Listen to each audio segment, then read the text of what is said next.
Okay, so hello everyone, this is Mhel, and for today's video itulon ako sa inyo ha on sound pag-play sa gitara ang kanta nga Carmelita ni Washburn. So dire itulon ako ang melody part and chords behind sa kanta.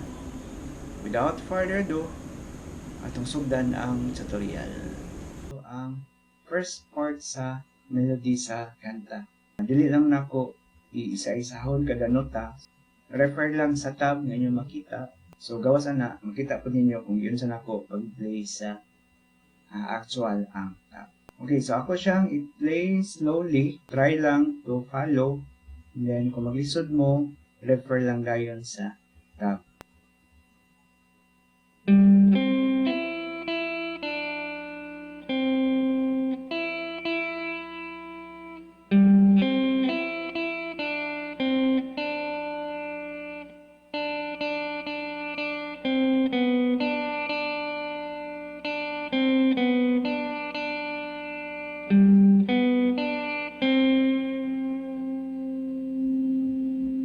Okay, so first part, i-play na nato siya kaduha. First ato sa siyang tulaan. Sa katong melody, ato siyang i-analyze by learning sa chords behind sa melody. Unsa nga chord ang gigamit o kanus mo balhin. Ang gibuhat is ako lang gi-outline ang chords sa gitara o ang iyahang melody. So, para inyo masabtan yun, in-ani siya. Kung manotice ninyo, ang first melody is gi-in-ani ran ako.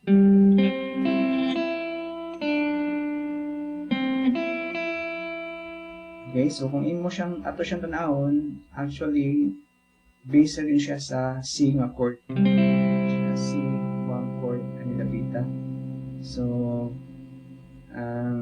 if you're familiar with C open chord, instead nga kinya itong gamiton, ang C bar chord nga itong gamiton.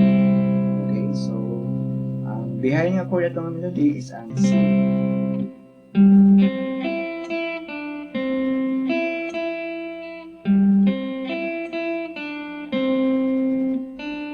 Okay, so after na, nag-hit na, mag-play na ito ng nota, ang chord ana, balhin po into G. G. So, instead of G open chord, gamit na pagtao G nga bar chord. And this G. And this note, part ni siya sa G triad nga chord. And then, kay G naman ta, dirira po ta mag-play sa melody sa kanta.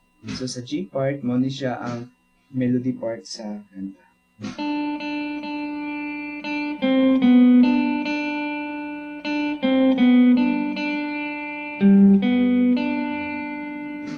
Then, once ikabot na ito ng nota, which is the C note also, mo change po ta sa chord into C. Okay, so dayon, i-play na ito siya twice. Then, mauna siya ang first part or ang verse part sa kanta. Notice ninyo, dali rin siya, as long as kabalo lang mo sa chord behind sa melody, dali rin ninyo siya ma-play. Labi na kung mo transpose ninyo into other key. Duhara ka chord atong gigamit, C o G, and then sa melody, dito ra pud ta dula nag-play sa kanta. Next part is ang chorus, second part. Okay, so first ako sa siyang i-play sa inyo ha.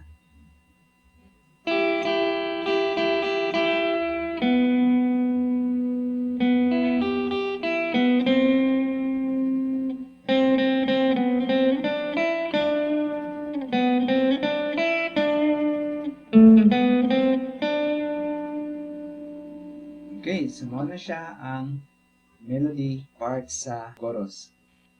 Then, ang chords na itong gigamit is C,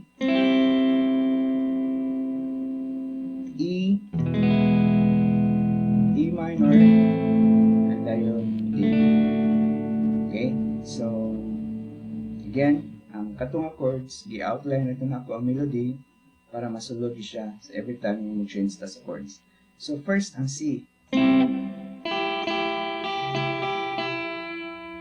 So ana siya.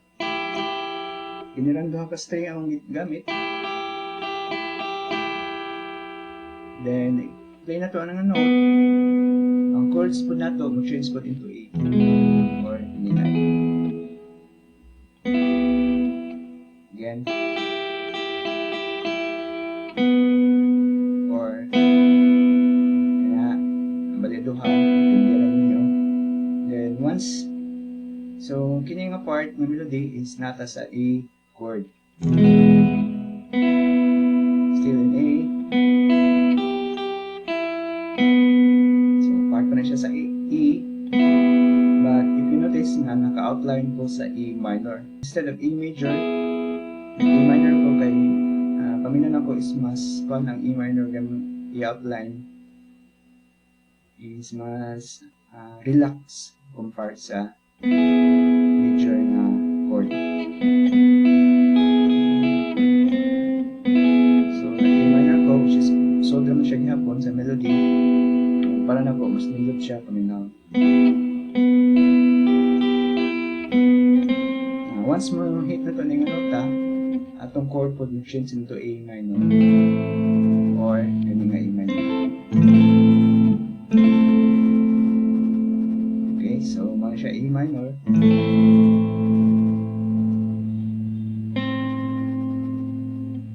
Then while naka A minor ta, i-play na to ng nga melody.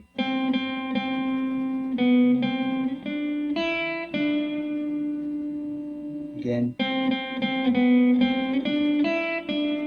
Once mahit na to ng nota, mo change ta into D. So, sa D nga chord, ang melody nga i-play, kani.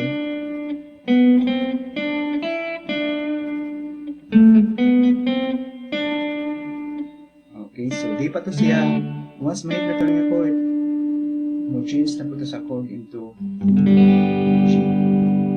Okay, so, ayun na siya, and then, G, G, G. Actually, kiniga G ng akong gigamit. Okay, kiniga note atong and then balik ta sa verse.